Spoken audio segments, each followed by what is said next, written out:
지난주에부터 시작한 것은 이제 고대 로마 사회 속에서 어떻게 초대교회의 신자들이 어떠한 삶을 살았고 또 어떠한 신앙을 가졌는지에 대해서 계속해서 살펴보기로 했습니다. 그리고 특별히 이번에는 고대의 신들을 고대 사람들은 어떻게 이해를 했고 그러한 신들이 많은 상황 속에서 신자들은 어떻게 신앙을 지켰고 그들의 신앙이 어떤 모양으로 나타났는지 그 말씀들을 계속 살펴보고 있습니다. 아마 오늘도 끝내지는 못할 것 같고요. 다음 주에 아마 마무리를 하도록 하겠습니다. 이제 신들에 대한 이야기를 마무리하고 또 다른 내용으로 또 넘어가 보도록 하겠습니다. 신들. 자, 그러면서 우리가 사도행전 14장 11절에서 15절까지의 말씀을 우리가 한번 읽어봤었죠. 그러면서 이 말씀을 근거로 해서 이야기들을 한번 살펴봤습니다. 바울과 바나바가 요약을 하면 놀라운 이적을 행했고 그 이적을 보고 사람들이 이 고대 그리스의 신들이 사람의 형상으로 있고 온 거다라고 칭송을 하면서 바나바는 제우스다 그렇게 칭송을 하고 또 바울은 말을 잘하니까 헤르메스라고 칭송을 하는 내용이 이 안에 담겨져 있습니다. 그러면서 심지어 이들을 위해서 우리가 제단을 쌓고 예배를 드리자 이렇게 얘기를 했더니 바울과 바나바가 뭐라고 했냐면 자 이거 다 헛된 짓이다. 제가 뭘 눌렀을까요? 네. 네. 잘못한 건 없는데. 네.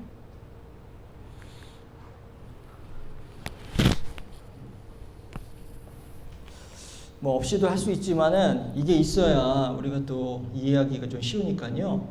제가 다시 좀 정리를 하도록 하겠습니다.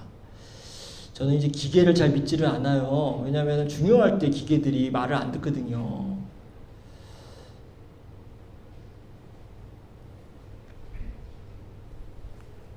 네, 확장이 됐는데요. 이거를 복제를 딱 하도록 하겠습니다. 복제인데 이런 복제가 아닌데 네.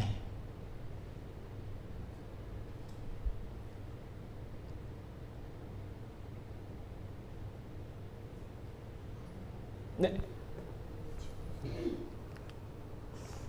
네, 된 것 같습니다. 네. 그랬더니 이제 바울과 바나바가 지금 무슨 짓이냐? 그런 헛된 일을 하지 말아라. 그것들 버려야 되고 오로지 하나님, 살아계신 하나님만을 섬겨야 된다라고 하는 우리에게는 당연한 그런 말씀을 또 하셨죠. 지난번에도 말씀드렸지만 헛된 일이라고 하는 거는 뭐 우리의 관점으로 보면 당연히 헛된 일입니다. 우상을 숭배하는 거니까. 그런데 이 헛된 일을 버리라고 하는 선포가 그 사회 속에서는 얼마나 용기 있는 선포였고 대단한 선포였는지를 지금 알기 위해서 구구절절히 지금 그 사회 속으로 들어가서 이야기들을 우리가 지금 함께 듣고 있는 거죠. 자, 그러면서 우리가 이제 지난번에 한번 이 폼페이라고 하는 도시로 한번 들어가 보겠다 그런 말씀을 드린 적이 들었습니다. 자, 이게 지금 폼페이 유적지를 찍은 사진입니다. 저 뒤에 있는 산이 하나 있죠. 네, 이 산이 베오수비 화산입니다. 베오수비 맞나요? 베오수비. 네, 맞을 겁니다. 근데 저 화산이 79년도에 폭발을 해요. 2000년이 더 된 시점이죠. 근데 이제 예고 없이 폭발을 하다 보니까는 이 폼페이라고 하는 도시 전체가 잿더미에 잠기게 됩니다. 아주 비극적인 사건이죠. 왜냐하면은 예고가 있거나 물론 전조는 있었겠죠. 그러나 이제 활화산이기 때문에 그 전조라고 하는 것을 사람들이 그렇게 대수롭지 않게 여겼을 것이고 그냥 여느 때와 다름없는 조짐이다 생각했는데 그날따라 아주 대폭발이 일어난 겁니다. 그러니까 사람들이 지금 피하지를 못했습니다. 물론 피한 사람들도 있어요. 그러나 대부분의 사람들은 피하지 못하고 저 잿더미에 다 갇혀서 숨이 막혀서 죽게 되죠. 근데 이제 인류사를 보면 참 슬프고 비극적인 사건이지만은 고고학적으로 보면은 너무 뭐랄까요? 사람들의 삶의 현장이 그대로 담겨 있는 겁니다. 건물도 그대로고요. 사람들의 뭐 형상도 그대로고. 이게 만약에 시간이 흘렀으면 다른 사람들이 들어와서 뭔가 또 다른 건물을 짓고 이러면서 뭔가 그 1세기의 건물이나 어떤 그림이나 어떤 삶의 형태들이 바뀌었을 텐데 이게 화산재로 덮이다 보니까는 그대로 보존이 된 거죠. 이 폼페이는 로마의 중요한 이 상업도시 가운데 하나였습니다. 이 바닷가에 또 위치가 되어 있었고요. 인구는 불과 한 10,000명에서 15,000명이 살았던 그런 도시로 예측을 하고 있습니다. 자, 이제 폼페이에 대한 역사적인 얘기를 제가 하려고 하는 건 아니고 또 폼페이의 이 자료들이 남아있는 것을 통해서 우리는 이 고대 사람들이 살았던 삶의 이 자취를 우리가 살펴보는 거고요. 그거를 통해 가지고 또 우리가 성경과 연결을 시키려고 하는 거죠. 자, 이 10,000명에서 15,000명이 살고 있는 이 폼페이 도시에 신전이 있었습니다. 당연히 그때 사람들은 신들을 섬기는 사람이기 때문에 신전이 있었겠죠. 신전이 몇 개가 있었을까요? 50개 뭐 이렇게 많지는 않고요. 8개의 신전이 있었습니다. 신전이라고 하는 것은 그 건물이 있었다라고 하는 거죠. 자, 사진을 제가 하나 보여드릴 텐데요. 여기 지금 템플이라고 하는 것이 다 신전입니다. 템플. 네. 이게 지금 8개가 있습니다. 자, 이 8개가 다 하나의 신을 섬기는 그런 신전이 아니라 각각 다른 신들을 그런 섬기는 신전입니다. 여러분도 들어보셨겠지만 뭐 주피터, 제우스죠. 제우스가 이제 로마로 시대로 들어오면 주피터로 이름이 바뀝니다. 그러나 본질적으로 같은 신이에요. 자, 주피터 신전이 있었습니다. 그 주피터 신전 안에 또 여러 신들을 섬기는 또 제단들이 있었고요. 또 아폴로 신전이 또 있었고요. 또 아이시스라고 하는 이집트의 또 신이 있습니다. 또 이집트 신전이 또 있었어요. 그리고 황제를 위한 신전도 있었어요. 여기 지금 베스파시안, 템플 오브 베스파시안은 이제 베스파시안 황제의 신전입니다. 뿐만 아니라 또 다른 또 황제를 위한 그런 공간들이 황제에게 제사를 드리기 위한 또 공간들이 있었습니다. 지금 다 이제 한쪽으로 지금 몰려 있죠. 폼페이를 딱 보면은 그렇게 큰 도시는 아닌데 지금 이 신전 가운데 8개의 신전이 있습니다. 마지막에 이 끝에 보면은 템플 오브 비너스라고 해가지고 비너스 여신의 신전입니다. 근데 지금 여러분 보면 어떤 신전이 제일 커 보이죠? 비너스죠. 그렇죠? 크니까는 지금 빨간색이 제일 크잖아요. 비너스 신전이 가장 큰 신전입니다. 그 얘기는 비너스 신전이 컸다라고 하는 거잖아요. 그러니까 제우스의 신전보다 주피터의 신전보다 비너스 신전이 큽니다. 그 이유는 이 도시가 섬기는 이 주된 신이 바로 비너스였기 때문입니다. 비너스를 많이 아주 사랑하는 그런 도시였죠.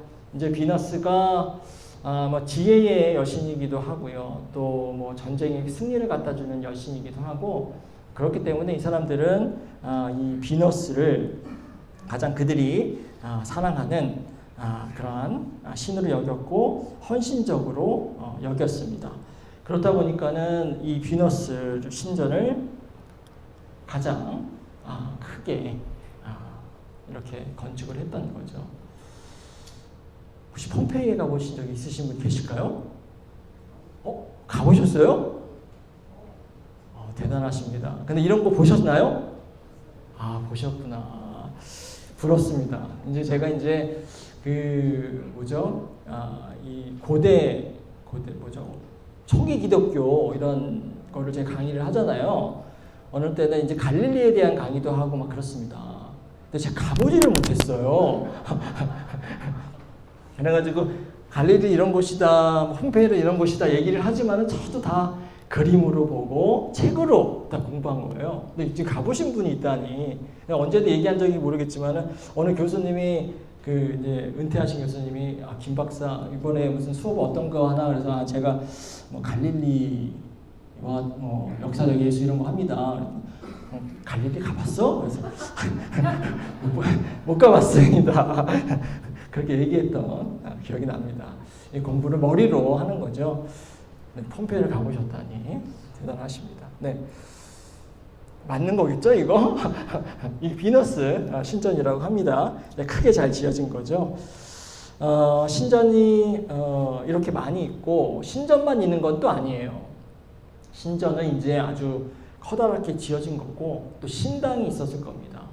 이제 공공장소에 가면 또 크고 작은 신당들이 있어서, 또 신당에서 그들이 믿는 신을 섬기기도 하고요.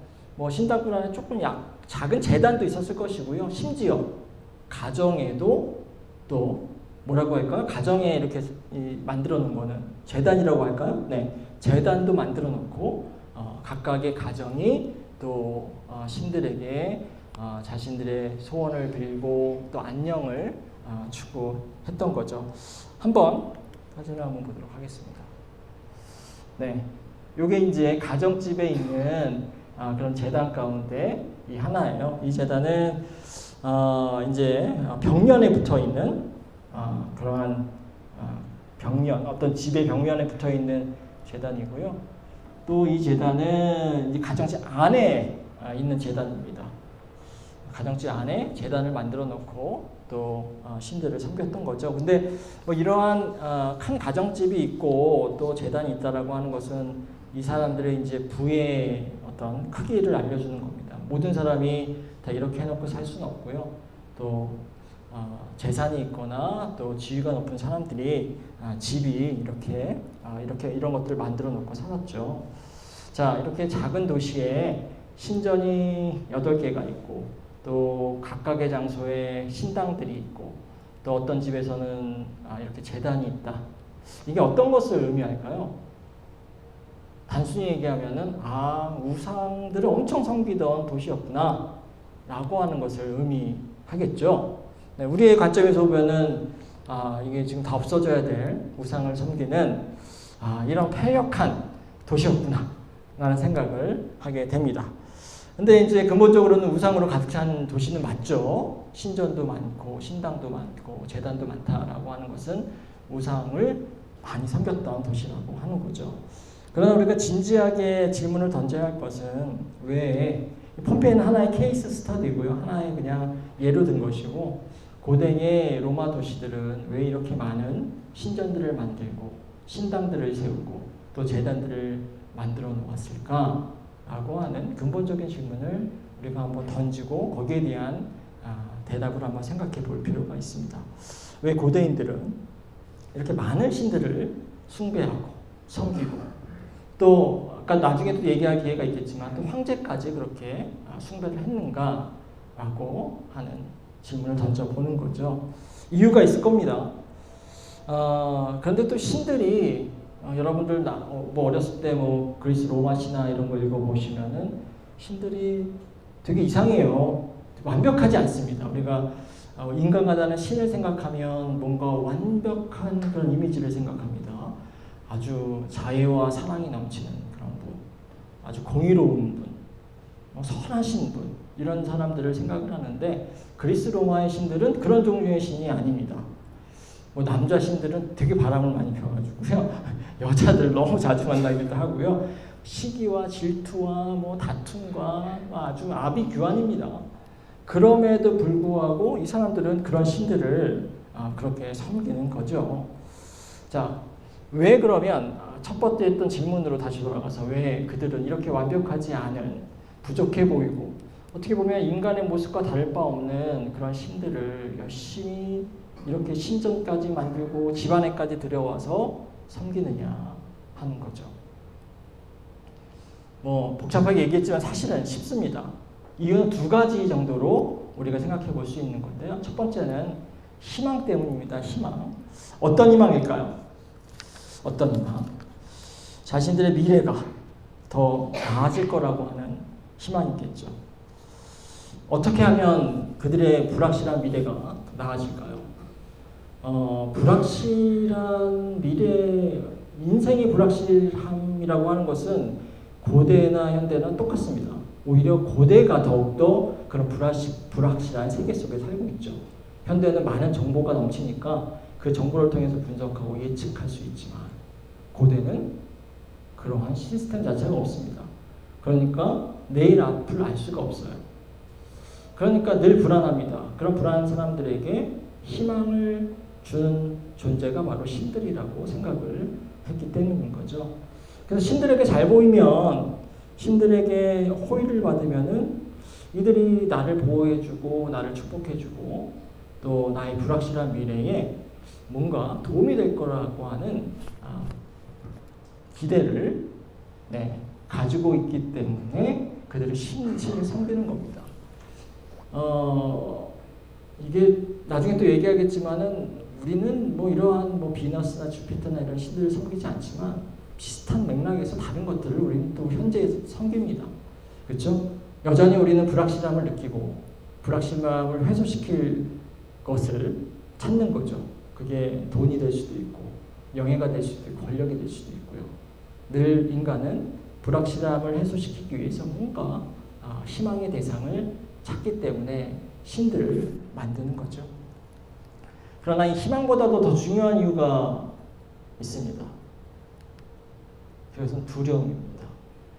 사람들은 무엇에 대해서 두려워하기에 신들을 섬기는 것일까요? 어떻게 보면 앞에 불확실함과 또 연관돼 있기도 하죠. 이 당시의 사람들은요, 신들을 섬길 때, 신들에게 기원할 때 나에게 좋은 일이 생길 것을 기대하면서 기원하기보다는 나에게 나쁜 일이 생기지 말라고, 않게 해달라고 기원을 하는 측면이 더 강했습니다. 자, 기타 이유가 있어요. 자, 그 당시 사회는 어떤 사회였습니까? 뭐 산업기술, 이런 사회가 아니라 농경사회였잖아요. 농경사회입니다. 근데 농경사회에서 제일 두려운 건 뭘까요? 재해. 그죠? 재난과 재해입니다. 비가 안 오면은 곡식이 그냥 열매를 맺지 못하고, 그죠? 게다가 뭐 지진이 일어나거나, 무슨 문제가 생기면은 대처할 수가 없습니다.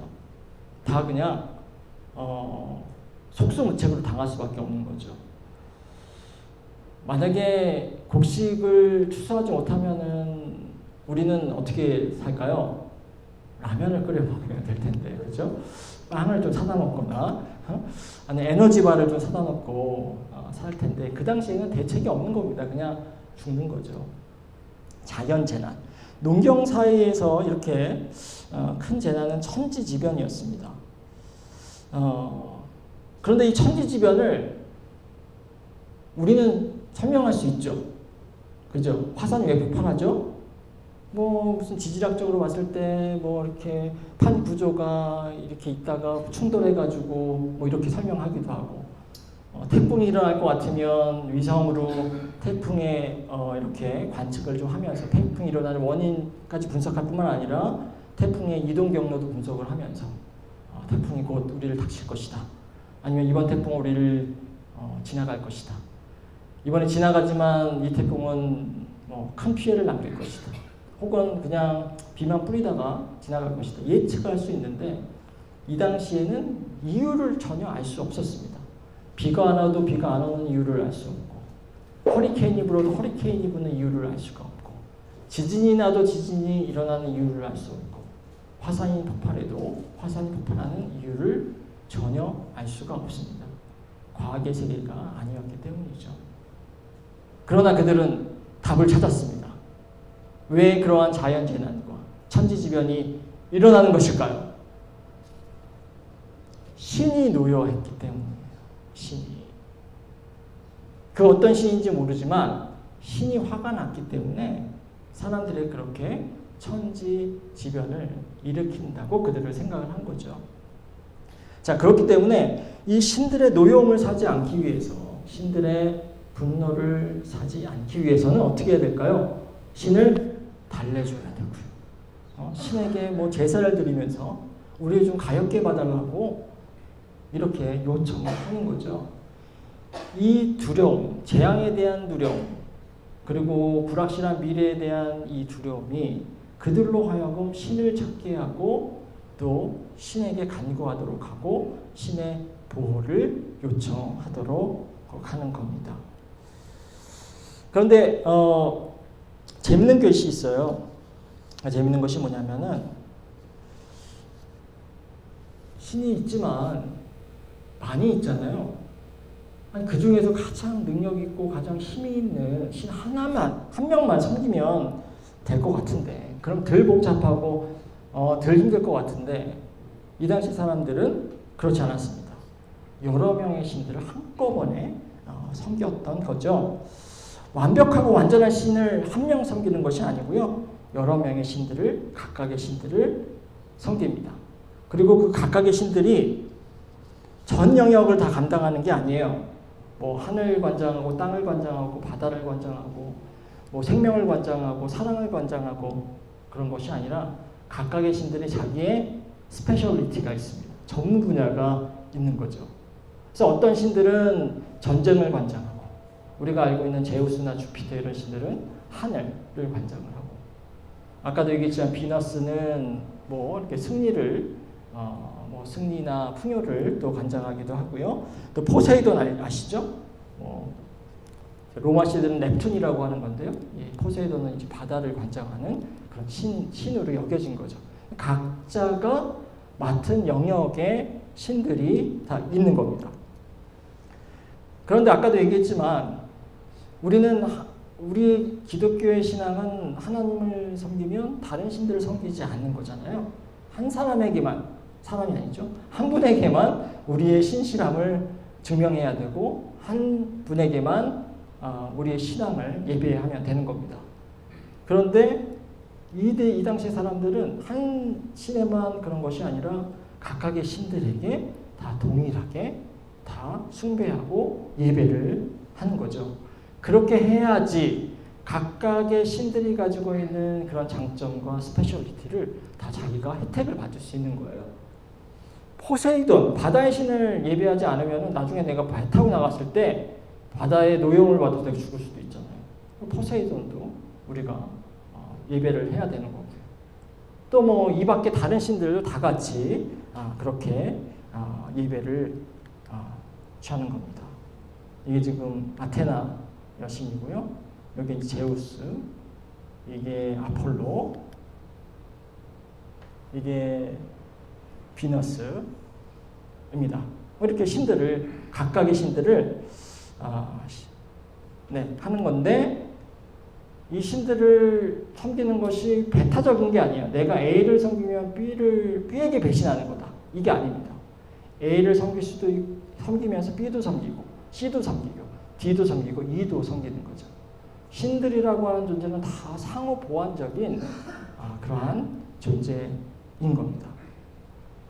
자, 이러면서 이렇게 각각의 신들을 섬길수록 나의 안전이 보장되고 각각의 신들을 섬길수록 내가 재앙을 받을 확률이 적어진다라고 하는 점에서 보면 이게 지금 현대사의 뭐랑 좀 비슷한 것 같으세요? 보험이랑 비슷합니다. 보험 드는 거죠. 네. 자, 우리도 보험 많이 드시죠. 여러분들도 보험 뭐 여러 가지 드실 겁니다. 여러 명의 신들을 섬길수록 다양한 보험을 드는 거예요. 예를 들면 뭐 우리는 건강보험도 들고 자동차 보험도 들고 뭐 또 화재 보험도 들고 무슨 일상 책임 무슨 보험도 들고 다 그렇잖아요. 한 가지 보험만 들기에는 또 위험 요소가 있어요. 그죠? 건강보험을 들었는데 차 사고가 나면 안 되잖아요. 차 보험도 들고 다양한 보험을 드는 겁니다. 이 보험이랑 똑같은 역할을 하고 있는 거죠. 자, 이런 얘기를 들으면 이제 우리가 성경 구절의 어떤 이야기들이 조금 더 이해가 쉬워집니다. 예를 들면 사도행전 17장 16절인데요. 우리 한번 다 같이 한번 읽어볼까요? 시작. 바울은 아테네에서 그들을 기다리고 있는 동안에 온 도시가 우상으로 가득 차 있는 것을 보고 격분하였다. 자, 아테네에 갔는데 그 도시가 우상으로 가득 차 있다니라. 자, 우상으로 가득 차 있다는 것은 아까도 얘기했지만 신전이 많고 신당이 많고 신들을 섬기는 제단이 많았다라고 하는 거예요. 그 제단이 많은 것은, 우상으로 가득 찬 것은 많은 사람들이 다 보험을 들었기 때문입니다. 하나를 더 보도록 하겠습니다. 이것도 같이 한번 읽어볼까요? 시작. 내가 다니면서 여러분이 예배하는 대상들을 살펴보는 가운데 알지 못하는 신에게라고 새긴 제단도 보았습니다. 그러므로 나는 여러분이 알지 못하고 예배하는 그 대상을 여러분에게 알려드리겠습니다. 자, 심지어 예배하는 대상 가운데 뭐가 있냐면 이름이 없어요. 알지 못합니다. 알지 못하는 신에게까지 제단을 쌓고 그들을 숭배하는 거죠. 혹시 내가 빠진 보험이 있을까봐. 이 알지 못하는 신이 또 내가 들지 않은 보험, 뭔가를 또 나를 또 도와줄지도 모르니까 심지어 알지 못하는 신에게까지 제단을 만들어 놓고 그렇게 예배를 드리고 했다라고 하는 겁니다. 자, 보험을 통해서 재앙을 피하려고 하는 겁니다. 보험을 통해서 더 안전하고 풍요로운 삶을 살려고 했던 거죠. 고대인들은 아까 잠깐 얘기했지만은 신들만 섬긴 것이 아니라 황제도 숭배했습니다. 나중에 이 황제 숭배가 또 이 고대의 초대 기독교를 이해하는 데 중요한 내용이기 때문에 언제 또 할 가능성이 좀 있어요. 그런데 우리가 황제 숭배는 사실 요한계시록을 하면서 조금 다루기도 했습니다. 왜 황제를 숭배하고 또 어떻게 숭배하고 또 황제를 숭배하는 것이 그냥 신들을 숭배하는 것과는 어떤 차이점이 있는가, 이게 또 깊이 들어가면은 어렵지만 또 재밌는 내용들이 나오기는 하는데요. 그거는 또 나중에 기회가 되면 또 이야기를 해보도록 하겠습니다.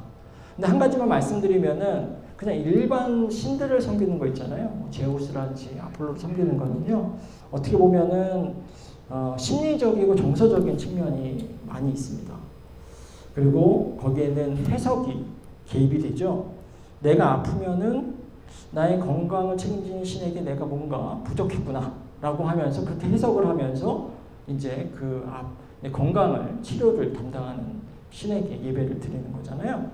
근데 이제 황제 숭배는 조금 더 실제적이고 그리고 이제 물질적인 것과 또 연관이 됩니다. 황제를 숭배하는 사람들에게도 실제적인 혜택과 이득이 생겨난다라고 하는 거죠.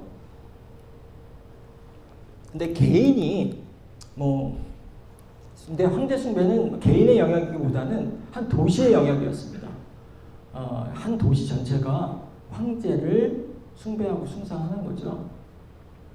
그러면 그 소문이 황제의 귀에 들어가요. 어떤 도시가 그래 나를 인정해주고 나를 잘 숭배하는구나. 그러면 황제가 기분이 나쁠 리가 없죠. 좋아집니다.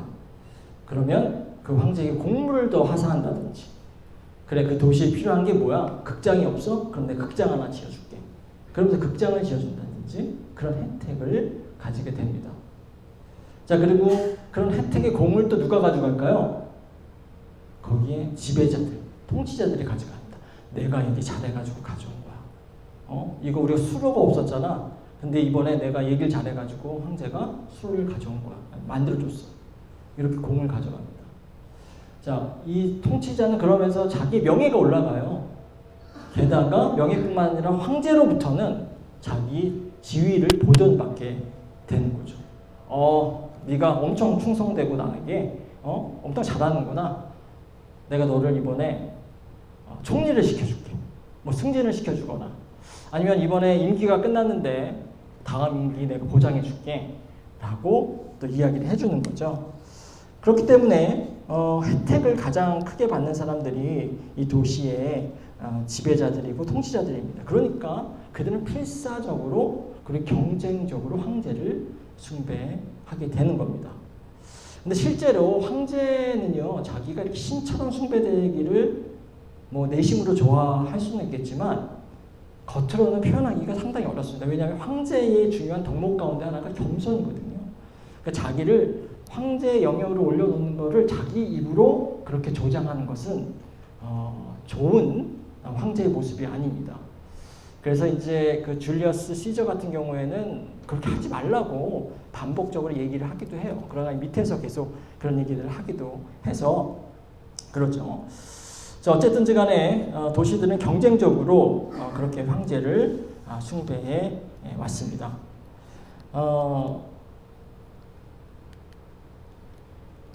요거는 나중에 보여드리고요.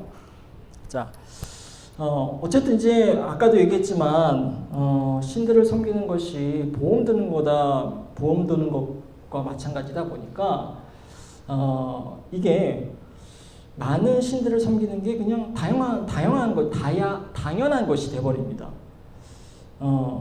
그리고 로마는 그렇게 많은 신들을 섬기는 거를 뭐랄까요? 이렇게 금지할까요? 아니면 더 이렇게 뭐라고 하죠? 장려할까요? 장려 표현이 생각이 안 났습니다. 장려할까요? 장려하는 거죠. 보험이 많을수록 좋으니까. 그러니까는 로마는 정책적으로 보면은 종교에 대해서 아주 관용적인 그런 정책을 펼쳤습니다. 융화적인 정책을 펼치는 거죠. 우리가 사람들이 제일 민감한 게 뭐예요? 종교잖아요. 믿음. 그런데 너의 믿음, 이 A라는 신을 믿지 마. 니네들이 비너스를 섬긴다면 비너스는 우리 안 맞는 것 같아. 그럼 비너스를 섬기는 도시나 사람들은 어떻게 할까요? 저항하게 되겠죠. 그러니까는 비너스 그래 뭐 우리에게 해가 되지 않는 신이니까 비너스도 오케이. 그럼 다 그렇게 관용하는 정책을 펼치게 되는 거죠. 그런데 문제의 종족 민족이 등장하게 됩니다. 그 민족은 오로지 한 신만 섬기는 민족이죠. 바로 유대인들입니다. 그죠? 우리가 구약 성경을 읽어보면은 시종일관 처음부터 끝까지 반복되는 것이 뭔가요? 하나님만을 섬기라는 거예요. 하나님만 신실하는 겁니다. 그죠? 그렇지 않고 다른 것을 섬기면 다 우상이고요. 또 왜 이스라엘 백성들이 계속해서 반복적으로 다른 제국에 의해서 지배당하고 고난당하는 걸까요? 그게 다 하나님을 제대로 섬기지 않고 우상을 섬겼기 때문입니다. 근데 이 유대인들은 그렇게 하나님만을 섬기는 아주 신앙적으로 배타적인 그런 종교죠. 당연히 유대인들은 뭐 주피터나 비너스나 뭐 아폴로나 뭐 이런 신들을 섬길 리가 만무합니다. 그리고 당연히 황제를 신으로도 여기지 않습니다. 그런데 100%의 사람들이 다 그랬을까요? 그렇지는 않았습니다. 왜냐하면 우리가 요한계시록 때도 얘기했지만 요한계시록이 여러 가지 핵심적인 내용 가운데 뭐냐면 요한계시록의 기억을 대사를 보면 반복적으로 하는 얘기는 황제를 숭배하지 말고 하나님께만 여러분 신실하라고 하는 얘기를 반복적으로 하는 거거든요. 황제를 숭배하지 말고 하나님만을 숭배하고 예배하라고 하는 얘기는 그 이면을 살펴 들어가 보면 많은 신앙인들이 하나님뿐만 아니라 황제를 숭배하는 사람도 있기 때문인 거죠. 그렇기 때문에 너희들 지금 잘못됐어. 빨리 일로 돌아와야 돼. 돌아오지 않으면 이러한 재앙이 발생할 거야. 라고 겁주고 위협하는 거잖아요. 유대인들도 유일신을 섬기는 민족이지만 그럼에도 불구하고 그 가운데서 이 사회의 제도와 가치와 문화 속에서 흔들리는 사람이 분명히 있었다라고 하는 겁니다. 그런데 황제를 숭배하지 않는 것이 이게 참 뭐랄까요? 할 수도 없고 또 안 하기도 뭐한 그러한 측면이 분명히 있습니다. 황제는 아버지로 여겼어요. 우리가 언제 한번 얘기한 적이 있지만 아버지입니다. 아버지. 가정에 아버지가 있듯이 가부장적인 세계에서 나라에도 아버지가 있는데 그 아버지가 바로 황제죠. 근데 황제를 예배하지 않는다? 그것은 아버지에게 복종하지 않는다는 것이고 아버지에게 충성하지 않는다는 겁니다. 그러면 이게 정치적으로 사회적으로 정치적으로 뭔가 문제가 생기는 겁니다. 이 사람들은 충성심이 없는 사람이라고 여겨질 수밖에 없는 거죠. 사회 체제, 사회 질서를 위협하는 존재로 여겨질 수밖에 없는 거예요. 그런데 유대교가 처음에는 문제가 별로 없었습니다. 왜냐하면 유대교에서 예루살렘 성전에서 제사를 드리는 대제사장들이 있잖아요.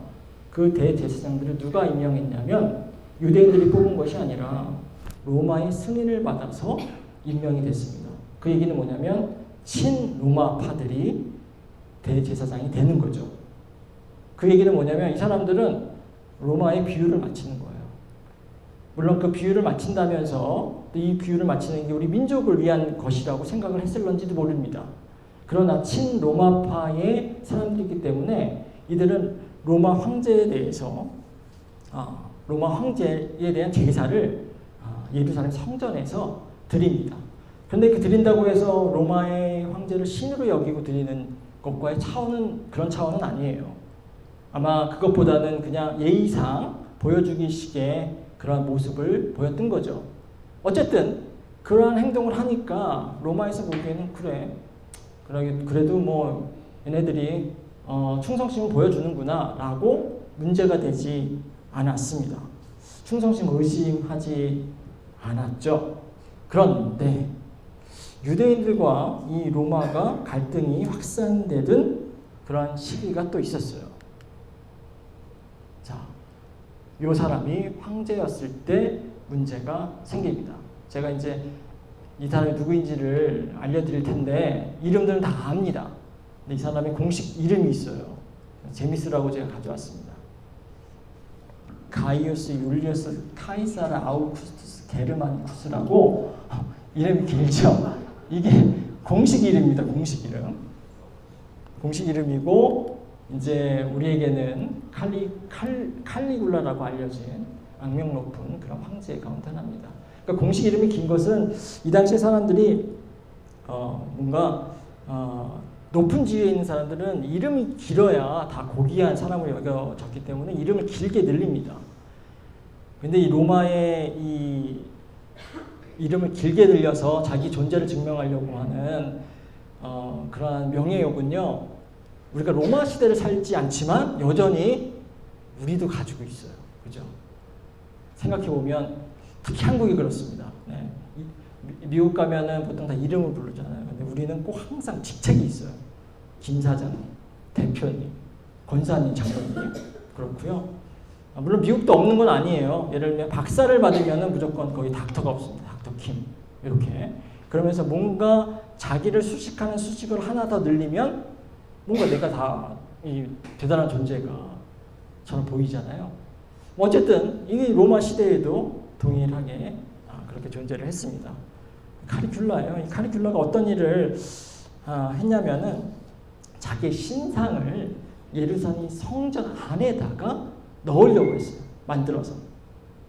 근데 이거는 대제사장이 그냥 형식적으로 예배를 드리고 제사를 드린 것과는 또 다른 차원입니다. 예루살렘 성전에 하나님만을 예배하는 그 성전에 신상을 만들어 놓고 자기를 섬기라고 한 것은 도저히 용납될 수가 없는 거죠. 이거는 말로도 어떻게 그냥 대제사장들이 어떻게 할 수가 없어요. 그냥 신상이 있기 때문에 유대인들이 엄청나게 반발을 하게 됩니다. 그래서 수천 명의 유대인들이 모여가지고 시위를 벌여요. 차라리 내가 죽더라도 이 신상은, 황제의 신상은 우리가 세울 수 없다. 이렇게 강력하게 저항을 합니다. 결과는 어떻게 됐을까요? 허무하게도 없던 일이 됩니다. 왜냐하면 이 칼리큘라가 죽어요. 암살을 당합니다. 그 전에. 그래서 다행히 없던 일이 되죠. 이 칼리큘라의 폭정에 불만을 품은 사람들에 의해서 암살을 당하고 상황이 종료됩니다. 근데 이제 우리가 알아야 할 것은 여기에는 갈등의 씨앗이 늘 존재하고 있다라고 하는 거죠. 로마 사회는 신들에 대해서 아주 수용적인 사회였습니다. 그죠? 그러다 보니 신들이 많이 존재하는 사회였죠. 그래서 유대교는 배타적인 종교입니다. 하나님만을 섬기는 그런 종교잖아요. 그리고 종교가 또 그들의 삶과 모든 것을 다 지배하는 사회였기 때문에 이것은 뭔가 아슬아슬한 그런 줄타리기를 하는 그런 상황이죠. 그런데 초대 교회와 초대 사도들, 뭐 바울을 비롯해서 어느 전통 속에 더 영향을 받았을까요? 당연히 유대교의 이 배타적인 일신교 전통에 더 큰 영향을 받았음이 분명합니다. 자, 조금만 더 어떻게 해야 되나? 네. 이러면서 이제 이런 상황 속에 있다라고 하는 것을 우리가 이해하면서 이제 한번 1세기에 예수에 대한 신앙이 또 번져나가던 그 시대, 그리고 초대교회가 형성되고 또 만들어나가는 시대의 모습을 한번 우리가 관찰해 볼 필요가 있는 거죠. 아까도 얘기했지만 초대의 어떤 신앙 공동체들이 신들을 보험으로 들어놓고 그들에게 재앙을 피하려고 하는 그러한 시대를 살고 있는 그런 속에서 어떤 형태로 그들의 신앙을 꾸려나갔을까라고 하는 그런 이야기들을 한번 할 필요가 있어요. 5분만 더 하도록 하겠습니다. 괜찮죠? 네. 자, 이렇게 한번 생각해 보시죠. 초대 기독교인들이 다 동일한 신앙의 형태는 가지지 않았을 거예요. 어떤 사람들은 유대 그리스도인이 있습니다. 유대인이었다가 예수 그리스도를 믿으면서 유대의 배경을 가진 그리스도인이 있었을 것이고요. 또 그렇지 않은 헬라의 전통 속에서 서 있는 그리스도인이 있었을 겁니다. 그런데 이 두 종류의 그리스도인들이 화평하고 평화롭게 지내는 게 아니라 초대교회 안에서 늘 갈등이 있었습니다. 바울의 편지 가운데 늘 너희들 화해해라, 싸우지 말아라, 하나가 되라 라고 하는 얘기는 다 이러한 어떤 종교적인 이 배경이 다 있는 거죠. 자, 유대 그리스도인들은요, 상대적으로 쉽게 하나님만을 섬기고 예수 그리스도만을 섬겼을 겁니다. 왜냐? 유대 전통이 그렇기 때문이죠.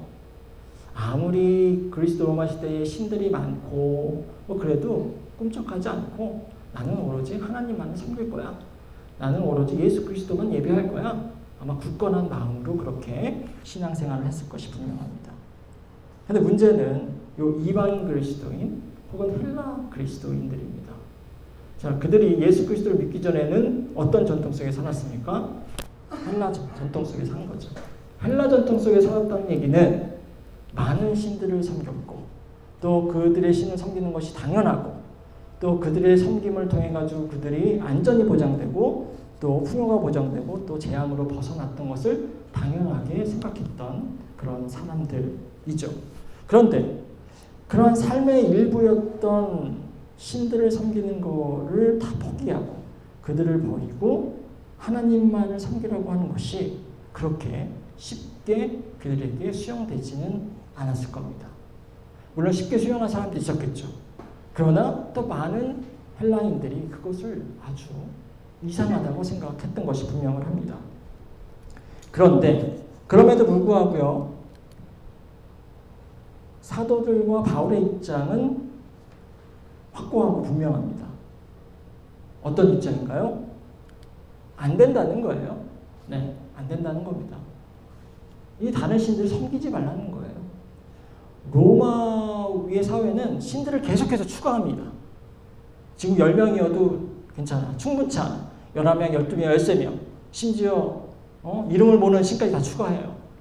그러나 초대 기독교의 바울과 또 사도들의 신앙은요, 다 빼는 겁니다. 이것도 안 돼, 저것도 안 돼, 이것도 안 돼. 무조건 하나님, 예수 그리스도만 이야기하고 있는 거죠.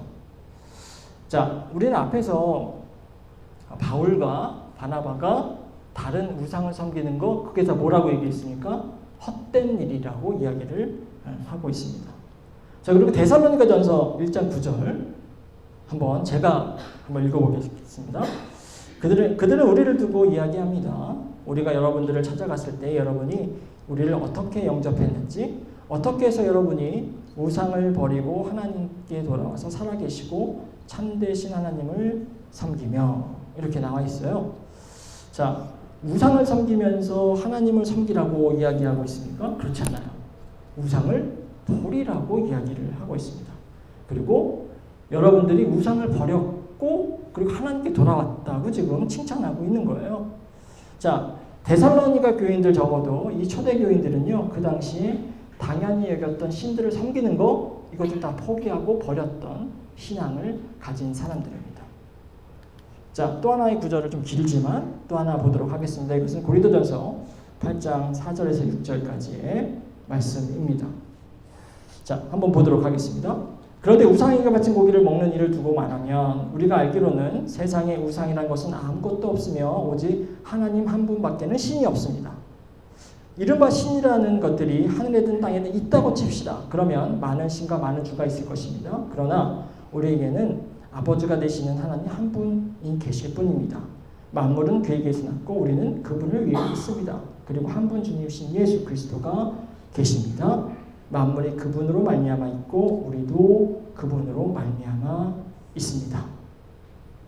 자, 바울도 당연히 우상의 존재를 알고 있어요. 신들의 존재를 알고 있습니다. 많은 신들과 많은 주가 있는 것 같다고 얘기할 수도 있어요. 지금 그죠? 많은 신과 많은 주가 있는 것 같습니다. 5절에 그렇게 나와 있어요. 그러나 그렇게 사람의 삶에 영향을 미치는 그런 영적 대상들이 있다라고 하는 것을 알지만 바울은 단호하게 그것들은 참신이 아니다 라고 이야기를 하고 있는 거죠. 오직 하나님만이 참된 신이다 라고 이야기를 하고 있습니다. 자, 바울은요 이렇게 신들은 많지만 진짜 참된 신은 하나님 한 분뿐이다 라고 고백을 하고 있습니다. 근데 바울뿐만 아니라 바울이 세운 교회들 그리고 그 교회 안에서 신앙생활을 하는 사람들은 모두 다 이러한 다른 신들을 버리고 하나님만을 섬기는 사람들이 바로 1세기의 초대교회 신자들이었다라고 하는 거죠. 자, 그런데 이게 끝이 아니에요. 신을 섬기는 것이 보험을 드는 것이고 그리고 그 보험을 통해서 재앙을 피하는 것이고 안녕과 평화를 이루는 겁니다. 그런데 이들은 신을 섬기지 않아요. 거기서 발생하는 문제들이 있겠죠. 그 문제들은 다음 주에 이야기를 하도록 하겠습니다. 듣고 싶으시겠지만 배가 고프니 여기까지 하도록 하겠습니다. 오늘 잠깐 기도하고 마치도록 하겠습니다.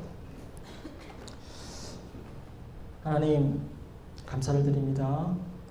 저희들 우리가 사는 이 세상 속에 또 다양한 모습으로 또 나타나는 여러 모양의 크고 작은 신들이 있음을 고백합니다. 그러나 그러한 시대 속에서도 우리는 오로지 참된 한 분 하나님만을 예배하고 섬기게 하심을 감사를 드립니다. 저희들 이 세상이 주는 여러 유혹과 또 압박에도 흔들리지 않는 신앙으로 하나님을 예배할 수 있게 하시고 하나님을 섬길 수 있도록 우리를 인도하여 주시옵소서. 우리가 세상이 가지고 있는 여러 모양의 그러한 신들을 바라보지 않고 오로지 하나님만을 바라보면서 예수 그리스도를 바라보면서 우리의 믿음과 충성을 다하는 참된 신자의 삶을 살아가는 우리 모두가 될 수 있도록 인도하여 주시옵소서.